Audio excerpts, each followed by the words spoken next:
Perfecto. Entonces, continuando con nuestros algoritmos de minería de datos, vamos a hablar ahora de este tema llamado análisis clúster. Y la palabra clúster significa como grupos, también significa conglomerados, una especie de agrupamiento. Y estos grupos vamos a ver que los elementos se van a agrupar básicamente siguiendo características comunes. Entonces, esto es lo interesante, que la máquina lo va a hacer eso a través de técnicas estadísticas, geométricas, matemáticas, lo va a hacer eso de forma automática. Entonces, esa es la idea. Bueno, en forma general, en forma muy general, hay dos técnicas o dos algoritmos bastante conocidos, bastante básicos, ¿sí? Son bases estos algoritmos para hacer análisis clúster. Estos son, ustedes lo ven aquí, está donde se está moviendo el cursor. En español sería algo así como análisis jerárquico. Esta palabrita que ustedes ven aquí es bastante igual parecido al español, ¿no? Jerárquico. Clúster jerárquico. Vamos a ver por qué ese nombre de jerárquico. Y obviamente está involucrada una jerarquía. Ustedes saben, por ejemplo, de mayor a menor o qué sé yo, un gerente, luego un subgerente, luego un director de departamento, luego un obrero, etcétera, ¿no? Algo jerárquico. O también vamos a ver una técnica, otra de las técnicas conocidas para hacer grupos o clúster, es la técnica llamada K-means. No confundir con el algoritmo que vimos llamado KNN o vecino cercano, ¿no? Eso no tiene nada que ver. Aquí hay otra técnica llamada K-means. Mean significa promedio, ¿no? La palabra means significa la media aritmética o promedio, ¿no? Entonces, estas son las dos famosas técnicas que se habla cuando uno inicia en el estudio de esta técnica de análisis clústeres. Bien, asimismo voy a tratar de mezclar un poco la diapositiva de esta universidad que realmente es bastante nombrada en el aspecto esto de aprendizaje de máquina, de minería de datos. Bueno, bien, para recordar lo que ya básicamente hemos aprendido en el primer parcial, hay tres tipos de minería de datos. Esperamos que, bueno, básicamente dos tipos, ¿no? Nosotros estudiamos dos tipos, llamados los aprendizaje no supervisado, que se escribe aquí, como ustedes ven, está en inglés. Vale la pena también recordar en inglés, porque hay muchos artículos que también lo escriben, obviamente, ¿no? Las palabras en inglés y vale la pena saber que esto significa no supervisado, ¿no? Y la otra gran familia de minería de datos o de algoritmos de Machine Learning son los algoritmos supervisados, ¿no? O el aprendizaje supervisado. Y básicamente aquí es lo que no hemos movido gran parte del primer parcial, del parcial que ya terminamos con los exámenes. ¿Sí? Aquí estudiamos algunos algoritmos, recuerdan ustedes como árboles de decisiones, como KNN, como un poquito también la aplicación de redes neuronales, regresión logística y bueno, otro algoritmo más que por el tiempo no pudimos verlos, ¿no? Ahora, trataremos en unos cuantos días, dedicarnos ahora a la otra clase de Machine Learning, o bueno, a otra clase de minería de datos llamado los aprendizajes no supervisados. ¿Ok? Entonces, la diferencia entre estos dos, básicamente es lo que se encuentra acá. La diferencia, bueno, repasar, porque ya sabemos esto, ¿no? Estamos repasando. La diferencia es esto, en el momento que nosotros encontramos una columna que haga el papel de etiqueta, ¿sí? O de clasificación, ¿sí? Que cumpla esa función, ese papel. Por ejemplo, aquí vemos que tenemos una tabla, ¿sí? Donde vemos características como el color, vemos características como la forma y vemos características como el tamaño en centímetros. Entonces, todos sabemos que una fila es un registro, ¿no? Y vemos que cada registro pertenece aquí a este grupo o a esta clase denominado 1, ¿sí? La última fila corresponde a una categoría, a un grupo o a una clase denominada 2. Entonces, si nosotros alimentamos todos estos datos, vemos que hay, en este caso, una columna que hace papel de clase o de etiqueta. Recordemos que a esa columna nosotros le llamamos variable de respuesta, ¿sí? Porque, bueno, básicamente es la que nos indica qué es lo que queremos nosotros investigar, ¿no? Ahora, cuando los datos se encuentran así, ¿qué algoritmos aplicamos? Aplicamos los algoritmos supervisados, ¿no? Los algoritmos supervisados. Entonces, ahora vamos a entrar en el campo de los algoritmos no supervisados. Lo que está acá es lo que vimos en el primer parcial, cuando los datos tenían siempre pues, una columna que hacía papel, la columna llamada variable de respuesta, ¿no? ¿Sí? Que hace papel de clases o hace papel de categorías, como queramos llamar, ¿no? Ahora vamos a concentrarnos básicamente en la estructura de datos, pero sin tener una columna que sea etiqueta, ¿no? Por eso dice aquí datos no etiquetados, ¿no? Unlabeled data, dice aquí, o sea, datos no etiquetados, ¿no? En otras palabras, voy a usar un lápiz. En otras palabras, nuestros datos van a estar así, una tabla con un, obviamente, conjunto de registros, pero nos vamos a despreocupar. No me interesa la familia o la clase o la pertinencia, ¿sí? De cada una de esas filas, ¿sí? Entonces nos vamos a olvidar de la variable de respuesta. Es más, por ejemplo, en el conjunto de datos llamado iris, o iris, ¿se acuerda? De las rosas.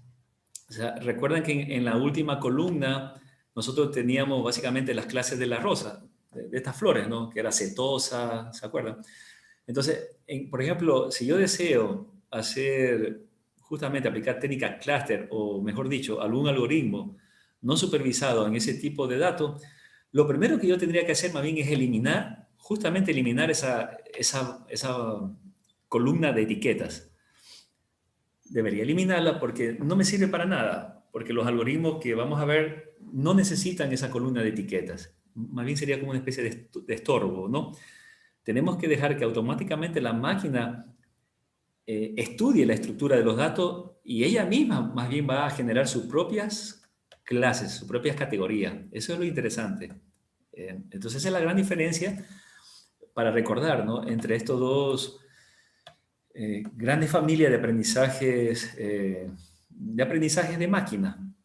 ¿Sí? Existen otras, ¿no? Otras clasificaciones, pero bueno, no vamos a entrar en ese detalle. Ahora me interesan estas dos grandes familias, ¿no?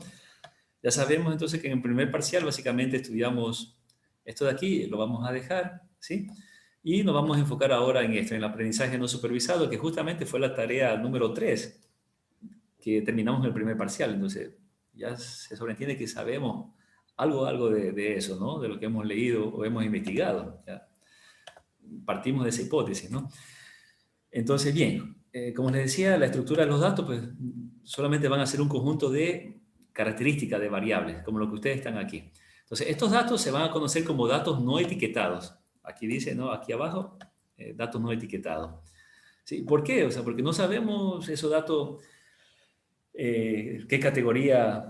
a qué categoría pertenecerán, a qué clase pertenecerá cada fila, ¿no? Cada fila de esa tabla. No sabemos nada. Son datos ahí que la máquina va a tratar de agruparlos.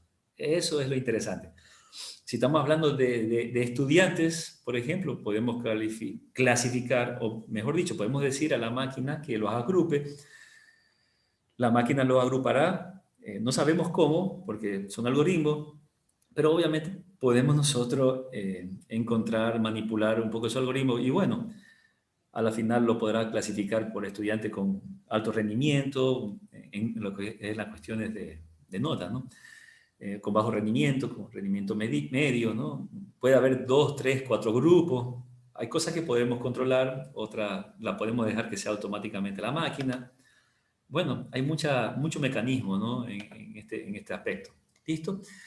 Entonces, esa es la gran diferencia entre los datos cuando están etiquetados versus los datos cuando no están etiquetados, ¿no? Espero que esté claro ese resumen básicamente del primer parcial, ¿no? Entonces, avancemos un poquito. Si vemos aquí, más que las palabras, la imagen, vemos muy claramente que hay un grupo de personas, esa figurita representa unas personas donde vemos que hay dos grupos, ¿no? Uno está con color negro y otro con un color un poco gris, ¿no?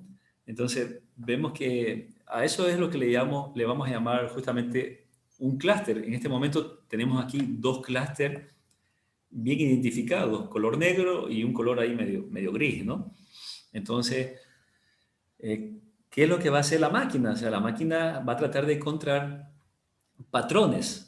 Por eso, estos tipos de algoritmos van a tratar de encontrar patrones que están escondidos. Por eso se llama minería de datos, ¿no? Como que estuviéramos hablando que vamos a hacer una minería en una montaña, ¿no? Que vamos escarbando, escarbando, hasta encontrar algo valioso, alguna información, ¿no? Entonces, aquí, ¿cuál va a ser el problema? Como los algoritmos van a trabajar voy a retroceder, los algoritmos van a trabajar directamente con todas estas características o variables. Fíjese que en inglés hay estas palabritas de aquí, ¿no? Vale la pena que la conozca, vuelvo y repito en inglés, esto, futures, que más o menos significa algo así como característica, ¿no? Eh, bueno, en inglés hay diferencia entre esas palabras, ¿no? Pero lo que quiero decir es lo siguiente. Entonces, va a trabajar directamente con todas estas variables características, ¿no? Entonces, imagínense cuando sean demasiadas las variables, cuando tengamos cuando tengamos tablas con 500 columnas, cosas por el estilo, ¿no? O más. Entonces, no quiero entrar en esto, pero solo quiero decirles a ustedes que hay justamente técnicas para reducir las características, ¿sí? O reducir la dimensionalidad. Alguna vez hablamos de eso, reducción de dimensionalidad. Entonces, un poquito, estos algoritmos se enfrentan justamente a ese problema de la dimensionalidad, porque si va a manejar más variables, ustedes más o menos podrán razonar, nosotros podemos razonar que va a manejar pues más tiempo de procesamiento, ¿estamos de acuerdo? Entonces, por eso hay un temita aquí que es justamente un punto aparte, la reducción de la dimensionalidad. Y para que ustedes vean por qué este temita es aparte, justamente antes de la pandemia, les hablaba de que, bueno, tenía ahí un objetivo de seguir un doctorado. De pronto, bueno, Dios quiera, si es mi objetivo de vida, bueno, lo seguiré. Pero bueno, me refería a esto, que un tema de lo que proponen de los que, bueno, iban a ser uno de los directores, era justamente hacer una tesis, imagínense, para hablar sobre este tema, sobre la reducción de la dimensionalidad. Y hasta antes de la pandemia, de todo el mundo, solo había un solo libro que hablaba, hecho por unos japoneses, que hablaba sobre este tema. O sea, para que ustedes vean todavía un poco ¿cómo se puede decir? Lo crudo que está. Hay muchos campos por ahí que investigar solamente de ese tema. Y había un solo libro. No sé, obviamente todo este año 2020 que pasó, me imagino de haber creado otro. Entonces fue un boom de que unos autores japoneses hayan sacado eso y estaba listo hasta un tema ahí para doctorado. Doctorado, ¿no? Imagínense ustedes, pues, la importancia de cada uno de estas terminologías, ¿no? Hay muchas cosas aquí que decir, ¿no? Bueno, sigamos acá con nuestra técnica clúster de agrupamiento. Entonces, bueno, acá el gráfico que está acá nos dice que estamos por acá, ¿no? Bueno, no. Lo que pasa es que hay otros tipos de minería, de algoritmos no supervisados, por ejemplo, como las reglas de asociación, ¿sí? Las reglas de asociación que esperamos ver de pronto la siguiente semana, hablar algo de eso, también las ideas. Bueno, entonces, vamos a explicar la lógica, un poco el razonamiento, qué es lo que se quiere. Supongamos que tenemos dos variables, la edad y el peso. Entonces, cada uno de estos puntitos que ustedes ven aquí, pues pueden ser personas con cierta edad y ciertos pesos. Fíjense que en el gráfico dos variables se representan en el plano, o sea, en el eje X, Y. ¿Sí? Hasta ahí no hay ningún problema. Entonces, supongamos que se han graficado estos puntos y a simple vista no sabemos nada, ¿no? Bueno, que este es un gráfico bastante didáctico, pero tenemos todo eso, ¿no? Que he tachado ahí. Ahora bien, se sobreentiende que si uno lo ingresa a algoritmos que hacen estos grupos, o los denominados clúster, en forma automática el algoritmo me va a dar justo una de las respuestas que me puede dar es lo que ustedes tienen ustedes aquí a la derecha, ¿no? Que ha identificado 3 grupos. Entonces, bueno, ¿qué podemos decir? Entonces ahí viene un poquito la interpretación hasta geométrica, digámoslo así, porque si ustedes ven, ¿qué podemos decir de este grupo, supongamos, de color rojo? Podemos decir que son personas de edad avanzada y, qué sé yo, de menor peso, ¿sí? Entonces, ahí comienza una interpretación, pero, porque la máquina lo que le hace es dar los grupos, pero la interpretación ya viene por parte humana, digámoslo de esa manera, ¿no? Y así sucesivamente. Entonces, este es un gráfico más o menos para que ustedes vean el panorama general de lo que se tiene, ¿no? Por ejemplo, acá vemos que las personas que pertenecen o que la máquina ha identificado como este tipo de grupo de color amarillo, vemos que son personas de, bueno, de un peso mayor y también de una edad mayor, digámoslo así, etcétera, ¿no? Entonces, aquí, estas interpretaciones que se hacen son interesantes, ¿no? Vamos a ver cómo, más o menos, pues cómo la máquina hace eso, ¿ok?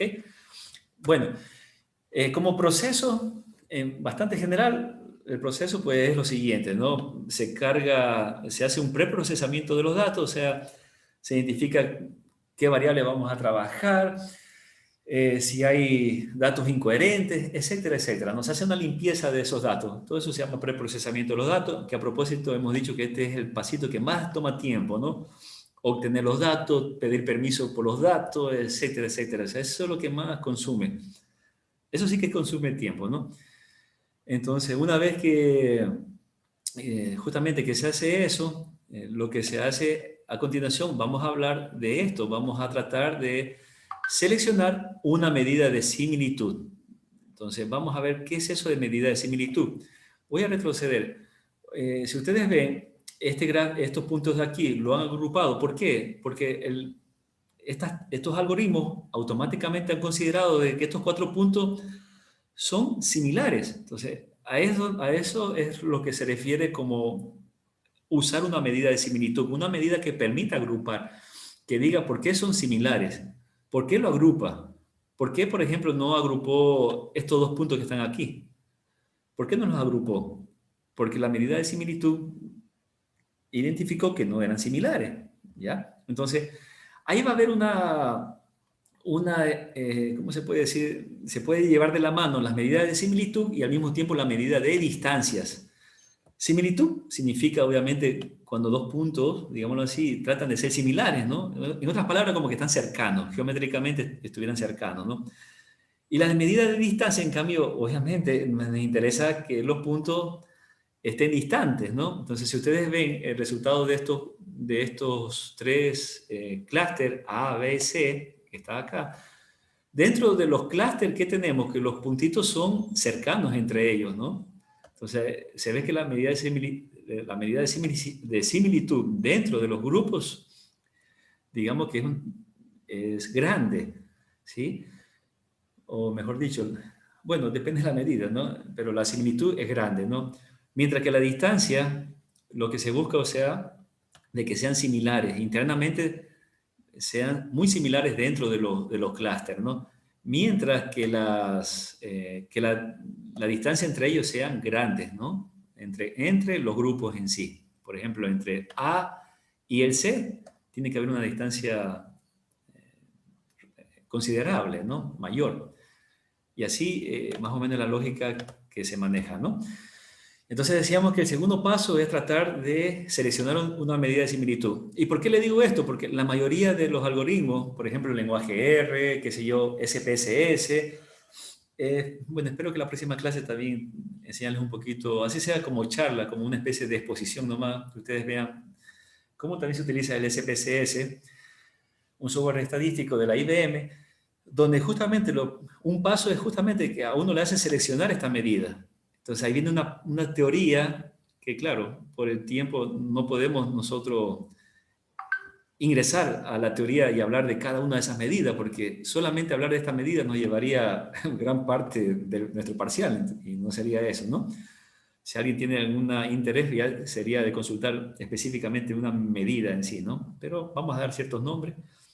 Entonces, por eso el segundo paso es que vamos a ver es tratar de identificar una medida de similitud.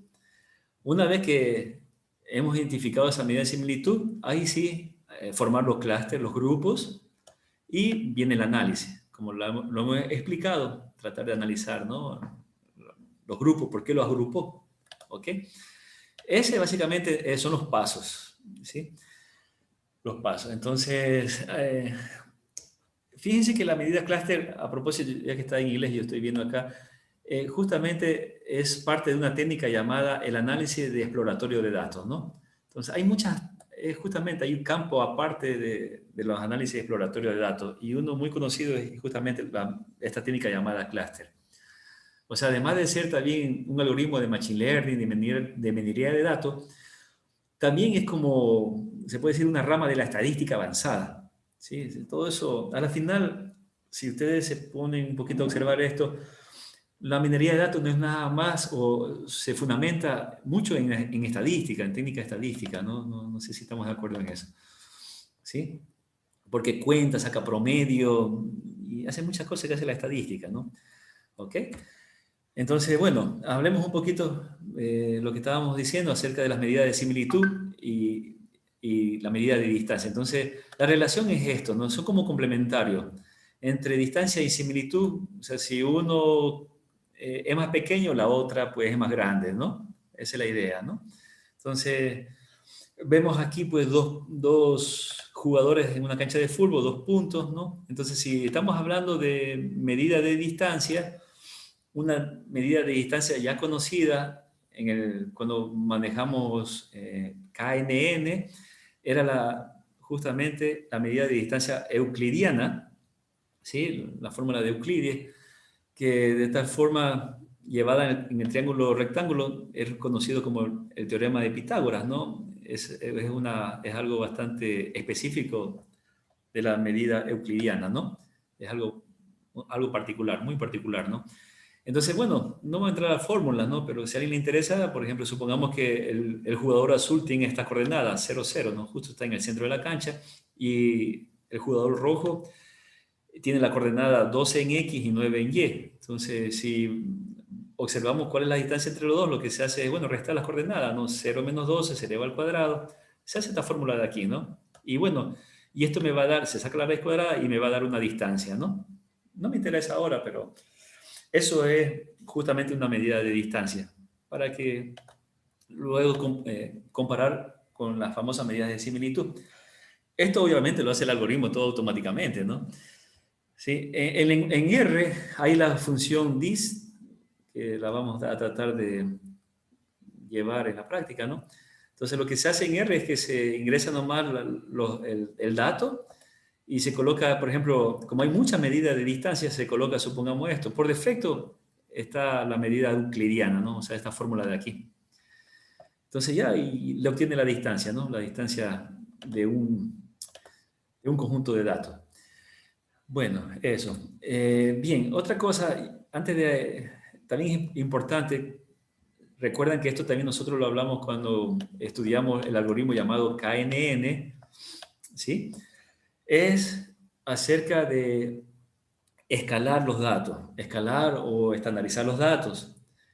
Recordando nuevamente, porque eso ya lo hemos hablado, esto es importante cuando se manejan diferentes unidades. Cada vez que manejamos diferentes unidades, o de pronto pueden ser las mismas unidades, pero los datos muy grandes, por ejemplo, qué sé yo, si alguien pesa 70 kilogramos y de pronto lo estamos enfrentando con una persona que pesa 150 kilogramos, o sea, hay diferencias grandes. Entonces, esa diferencia entre números de una misma escala o diferencia entre datos de diferentes escalas, eso sí que afecta a las respuestas o al trabajo de estos algoritmos. Eso afecta muchísimo. Entonces, antes de botarnos a utilizar estas técnicas por ejemplo, que manejan distancias, principalmente las que manejan distancias, ¿no?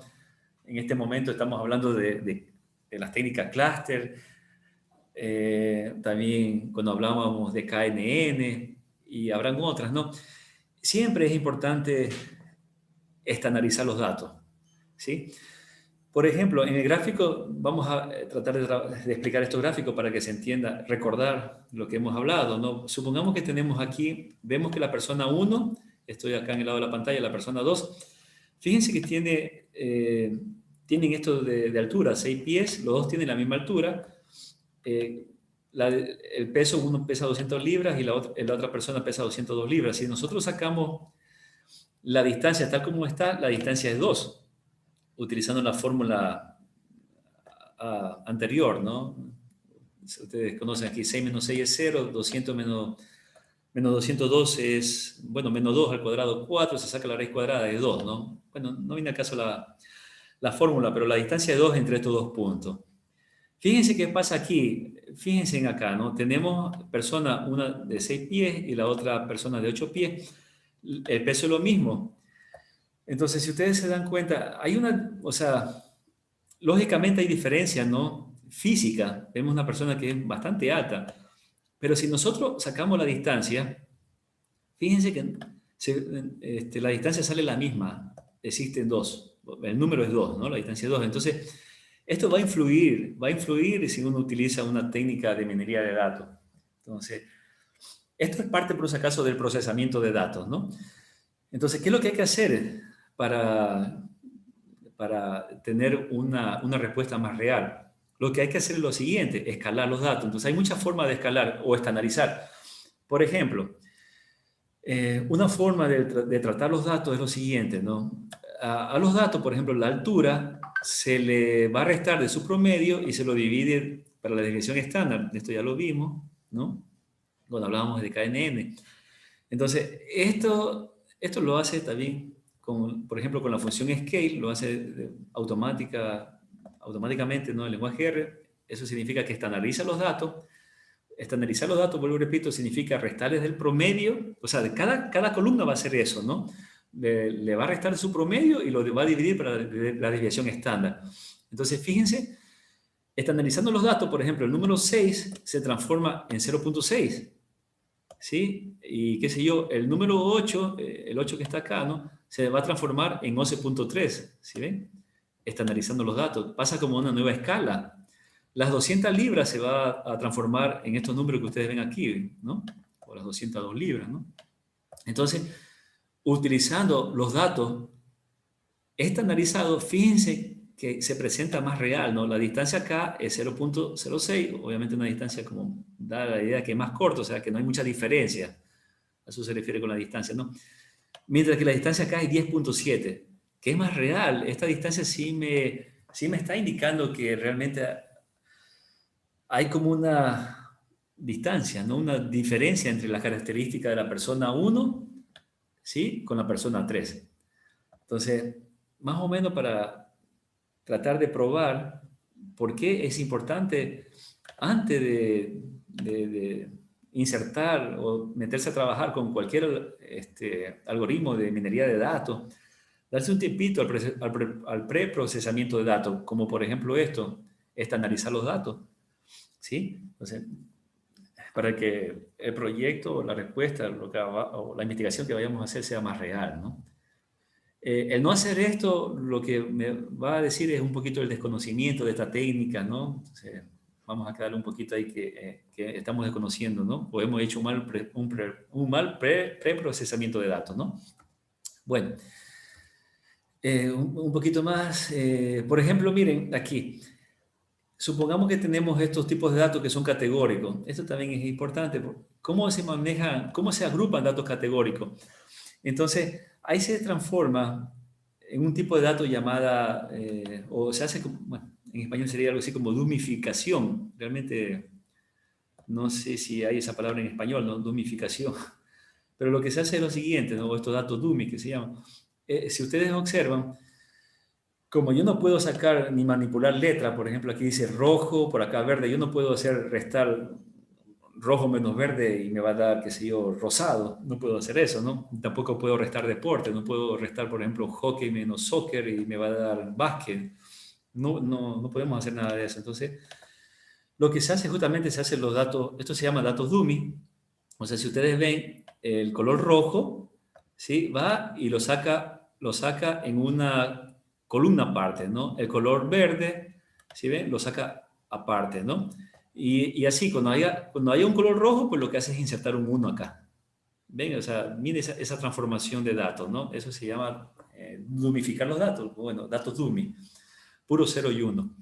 ¿Sí? Igualmente con los deportes. Entonces, si están viendo ustedes la tabla, ¿no? Por ejemplo, acá el deporte hockey, va a aparecer uno justo en la fila donde han jugado o juegan hockey, ¿no? ¿Sí? Igual acá, ¿no? Donde juegan fútbol o soccer, ¿no? Acá uno y uno, etcétera, ¿no? Entonces, todo esto se hace de forma también automática, ¿no? Entonces, miren, lo que pasa aquí es la dimensionalidad, otra vez dimensionalidad de los datos, ¿no? Se va a tener una tabla demasiado grande, ¿no? Y bueno, así es esto, ¿no? Entonces, ¿cómo se hace eso? Bueno, en lenguaje R también, por curiosidad, pues hay una librería llamada así, vale la pena instalarla y pueden hacer la prueba. O sea, una vez que instalen la librería, pueden ingresar cualquier dato o dataset que tenga justamente variables categóricas, ¿sí? Y ustedes van a dar cuenta que aquí ya se transforma, ¿no? Y acá abajo, pues, se puede obtener la distancia, o sea, entre, qué sé yo, la fila 1 con la fila 2, ¿sí?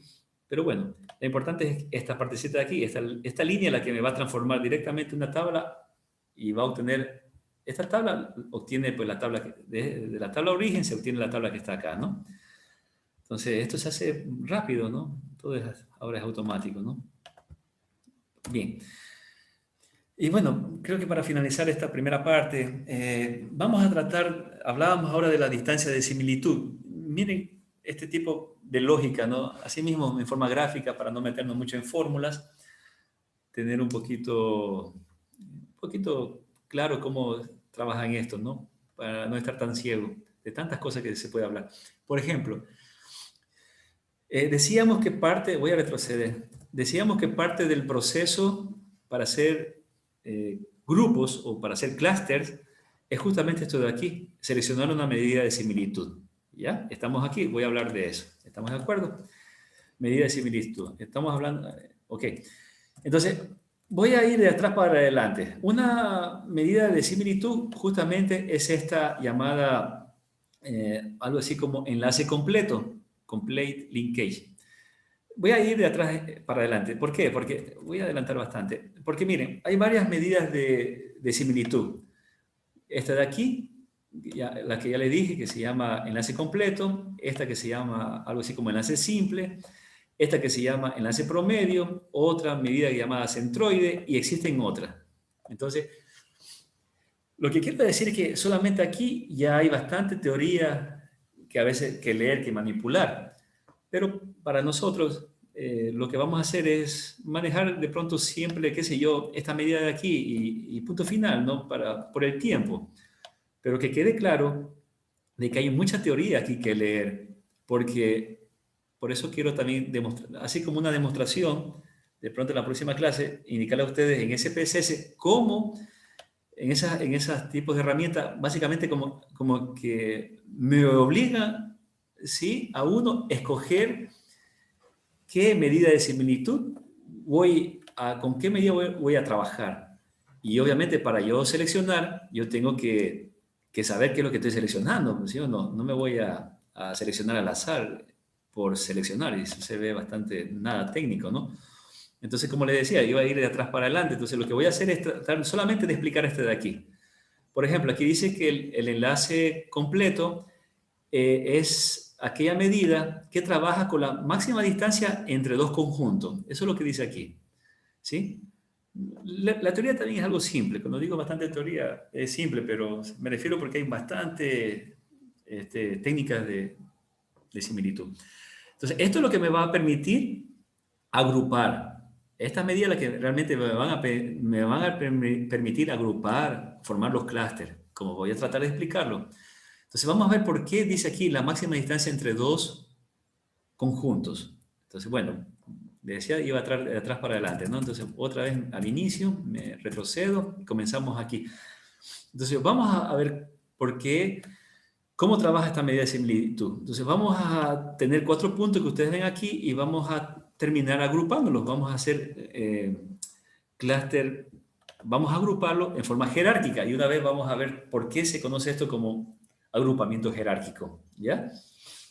Ya que estamos en el campo del agrupamiento jerárquico. ¿Ok?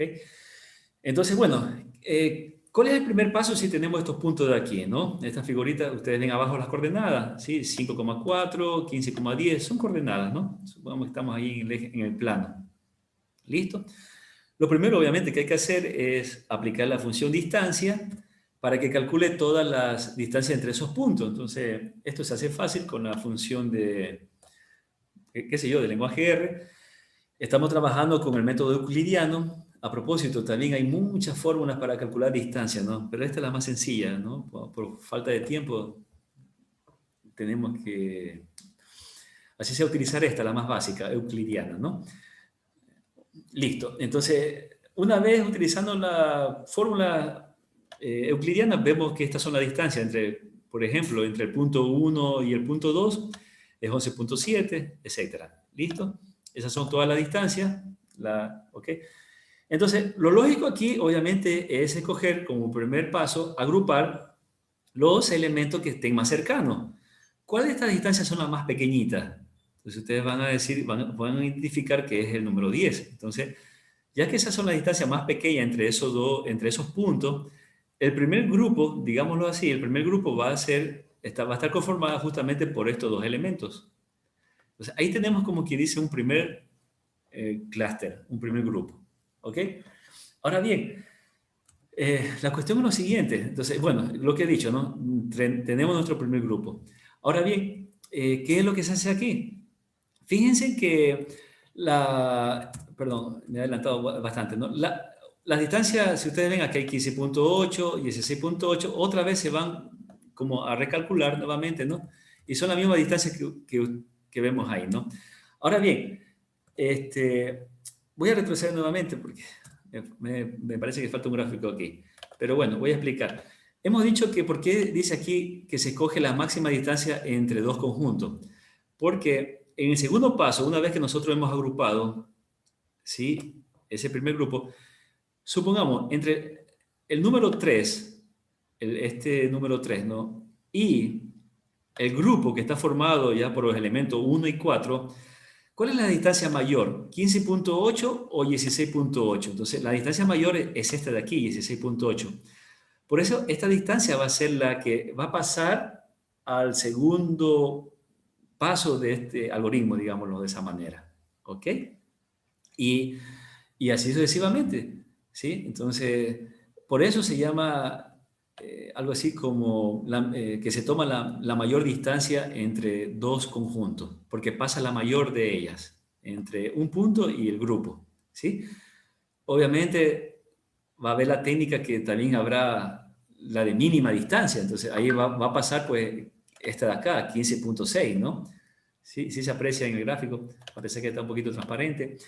Y así, ¿no? Forma de tratar de un poquito entender el nombre de estas medidas y cómo funcionan, ¿no? Entonces, imagínense, todo eso hace nuestro algoritmo. Bueno, y así por eso pues van a pasar las medidas mayores, 16,8, 20,6, por lo menos en estas dos, ¿no? Aquí se aplica. ¿Sí? Entonces, luego, ¿qué es lo que va a hacer? Asimismo, va a tratar de agrupar de estas medidas cuáles son las más cercanas. Entonces, vemos que la medida más cercana es 16,8. Entonces, ¿cuál va a ser el otro grupo? El otro grupo va a estar conformado por el número 3 y nuestro grupo que ya estaba conformado por el 1 y 4. ¿Sí ven? Entonces, así, por eso se llama jerárquico, porque va metiendo, digamos, lo más, ¿cómo se puede decir? Lo más cercano con lo que está ya se va alejando más y más y se va agrupando, ¿no? Entonces, por eso vemos que ya está, aquí ya está conformado dos grupos. El primer grupo está conformado por el 1 y el 4, y el segundo grupo está conformado por el 3 y el grupo 1. Si estamos, entonces, miren cómo la caja pequeña se mete en la caja mediana. Por eso se llama grupos jerárquicos, ¿ya? Bueno, y así sucesivamente para no...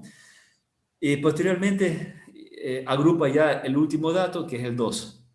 Entonces, eso es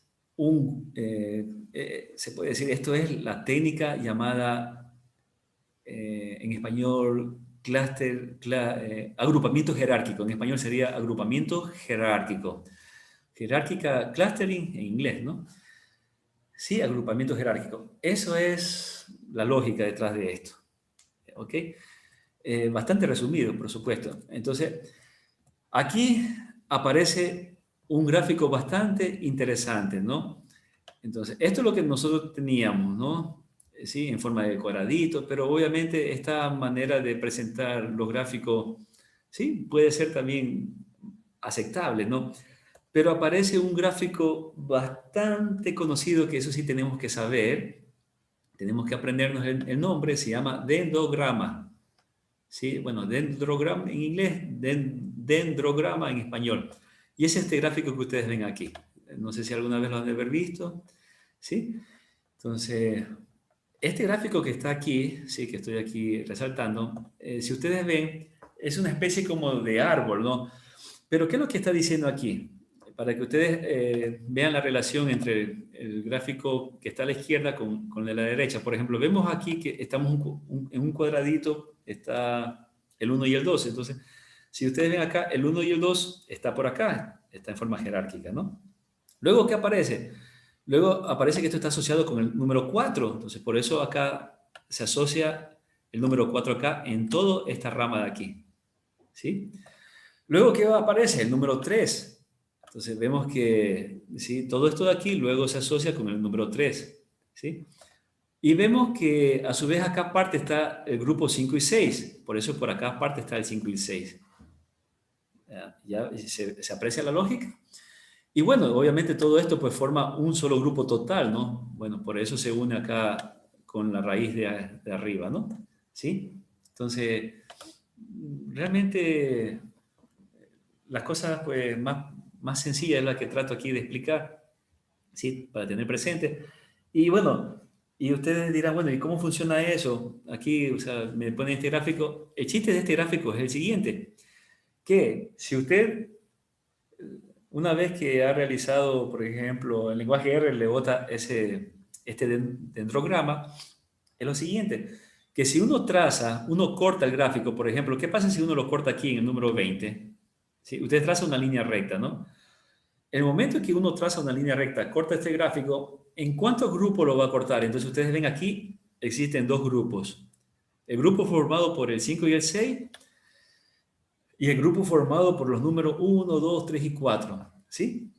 Entonces, si esto estuviéramos hablando de cliente o de estudiante, vemos muy claramente a través de los datos que hay un grupito formado, por ejemplo, por el estudiante 5 y 6 y hay otro grupo formado por el estudiante 1, 2, 3, por los estudiantes 1, 2, 3 y 4. ¿Sí? Y ahí ya se saca conclusiones, porque depende de lo que hemos nosotros alimentado. Si supongamos tenemos, de los estudiantes, tenemos datos como, qué sé yo, su nivel socioeconómico, qué sé yo, si hay adicción, podemos llegar a concluir, por ejemplo, que el estudiante de 5 y 6 se asocian porque, qué sé yo, le gusta o están metidos en un tipo de adicción, o pensemos que también puede ser que tienen un alto rendimiento, y si ven, van separando por grupo. Si estamos hablando por clientes, en el caso de clientes, podemos decir que los clientes formados por el grupo 5 y 6 a lo mejor son clientes que deben mucho o tienen mucho dinero, no sé. ¿Estamos? Entonces, eso, eso es el algoritmo llamado clúster jerárquico, ¿ya? Todo, digamos, termina aquí en forma así bastante concreta en este gráfico llamado dendrograma, ¿sí? Entonces, los grupos los forma uno. Aquí hay que tener un poquito de habilidad. Bueno, para eso también hay una técnica para cortar esto por un si acaso, ¿no? Eh, Estaremos hablando lo que se pueda, pues, en la siguiente clase. Pero, por ejemplo, supongamos que ustedes cortan aquí. Supongamos, voy a tratar de cortar aquí. No sé si hay una línea. Bueno, no me va a salir muy recto, ¿no? Pero supongamos que corto aquí. ¿Cuántos grupos tenemos aquí? Entonces vemos que tenemos un grupo formado por el 5 y 6. Otro grupito solamente formado por el número 3. Y otro grupo formado por el 1, 2, 4. Y así mismo. Nosotros podemos, por ejemplo, si fueran números, podemos sacar un promedio de esto. Ya vamos a ver que incluso ahí, por eso se llama, la otra técnica se llama K-means o K-promedio, ¿no? Podemos sacar un promedio de estos puntos de acá y podemos decir que, qué sé yo, los clientes 5 y 6 están unidos porque entre ellos se caracterizan porque tiene, qué sé yo, tal característica, ¿no? Qué sé yo, un nivel alto en artículos publicados, por ejemplo, ¿no? Mientras que los grupos que están acá a lo mejor serán un grupo que tenga un nivel muy bajo de artículos publicados, etcétera, ¿no? Dependiendo, hay que darle la interpretación, depende del problema y la variable que nosotros vayamos a utilizar, ¿no? Y el número 3, pues, qué sé yo, se sitúa en cuestión medio ahí, ¿no? Bueno, a propósito, también déjenme indicar que es malo que un grupo nomás tenga un solo elemento. Realmente nunca se separa por un grupo con un solo elemento. Se ve un poquito mal eso, ¿no? Solo que sea ahí un dato muy especial, ¿no? Pero sí, rara vez se ve un grupo con un solo elemento. Entonces lo mejor es aislarlo o unirlo, ¿no? Unirlo con los otros, como en el caso que está acá. Bueno, eso nomás como listo. Entonces, así, si ustedes se dan cuenta de lo que he explicado, ¿no? Por ejemplo, vemos acá lo que he explicado. Si ustedes ven acá hay dos grupos.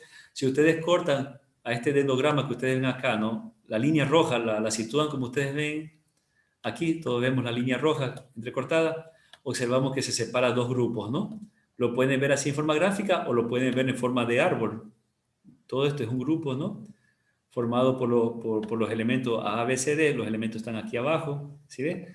Y el otro grupo será formado por el elemento F, G, H y J, ¿sí?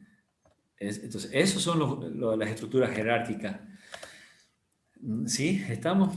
Si ustedes, por ejemplo, dividen acá, como la línea roja, vamos a obtener, ¿sí? 4 grupos, ¿no? Ah, perdón, 1, 2, 3, 4, 5, 6 grupitos, ¿no? Vuelvo y repito, pues están formados por letras solas, como la I, ¿sí? Perdón, la J, dije la I por estar viendo acá, la J, ¿sí? Vemos acá el gráfico, estaba viendo acá la J, por eso aparece acá la J cortada, ¿no? Todos vemos la línea que corta en esta hoja, en esa rama, ¿no? ¿Sí? Y así sucesivamente. Entonces, la, pre- a ver, la pregunta sería aquí, ¿cuál es el grupo óptimo? O sea, y ahí es donde viene también un análisis que, bueno, trataré de explicarlo en la siguiente clase, ¿no? Porque, bueno, a la final ustedes dirán, bueno, ¿y cuál es el número óptimo? ¿Tener dos grupos? ¿Tener, como dice aquí, uno, dos, tres, cuatro, cinco, seis grupos? ¿O tener cuatro grupos? Entonces, ahí hay que ver, justamente, ahí viene un análisis, ¿no? Entonces, miren que a la final siempre va a depender mucho del análisis que nosotros hagamos, ¿no? Nuestra experiencia que tengamos, ¿no? Entonces, pero hasta ahí llega el algoritmo, el algoritmo de clúster jerárquico llegaría hasta aquí, hasta presentarle, digámoslo así, el dendrograma, y nosotros, como especialistas, son los que vamos a decir, bueno, el dendrograma me parece que tiene que estar conformado por estos dos grupos, porque, bueno, se ve claramente aquí, ¿no? Que es más diferenciable gráficamente, ¿no? Técnicamente, hay un análisis que esperamos hablar más adelante, ¿no? Ojalá haya tiempo en eso. Estamos dando las ideas principales. Bueno, y nada más, ¿no? Para la próxima clase vamos a tratar de hablar, sí, me voy a saltar todo esto de aquí. Para la próxima clase, bueno, aquí lo que viene es el lenguaje R, cómo se realiza este clúster jerárquico, ¿no? Realmente es bastante sencillo. O sea, primero siempre se calcula la distancia y se utiliza esta función de aquí, hclass. Hclass, sino que de parámetro lo que se pasa siempre las distancias euclidianas en nuestro caso, ¿no? Se pasa la distancia euclidiana y ya está, o sea, ahí ya le agrupan, ¿no? Y si yo lo quiero ver así en forma gráfica, en forma bonita, se utiliza la función plot. Se utiliza la función plot y se pasa justamente el modelo que utilicé con hclass, ¿no? Que está aquí. O sea, con 3 líneas nosotros sacamos ya un agrupamiento bastante.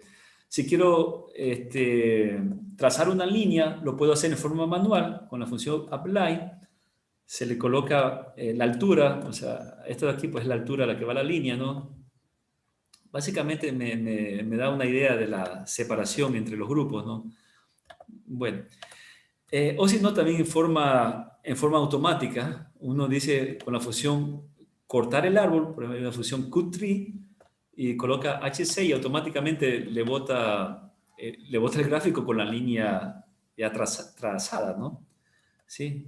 O también por número de grupos. Ustedes dicen, no, no quiero que lo corte, sino que quiero que me trace una línea dejándome solamente dos grupos. Entonces va a obtener el mismo resultado que tiene aquí, ¿no? Entonces, miren, como les digo, pues, y aquí ya mucho depende del análisis de uno, ¿no? Y bueno, para la siguiente clase vamos a hablar de la otra técnica llamada Cummings, ¿ya? Vamos a ver por qué se llama Cummings. Desde luego, pues aquí ya no va a ser grupos jerárquicos, sino que va a ser grupos, cada uno como independiente, separado. Por eso se llama Cummings. Y va a trabajar con los promedios. O sea, va a formar los grupos según el promedio de cada uno de estos grupos. O sea, al inicio va a trazar, por lo general, en forma aleatoria, qué sé yo, dos promedios al azar, dos números al azar, y según la distancia entre promedios lo va agrupando. Bueno, eso lo veremos en las próximas clases, no quiero alargar ahora. Esto de aquí, listo. Si no hay preguntas, no sé si tienen una pregunta, voy a cortar aquí la grabación.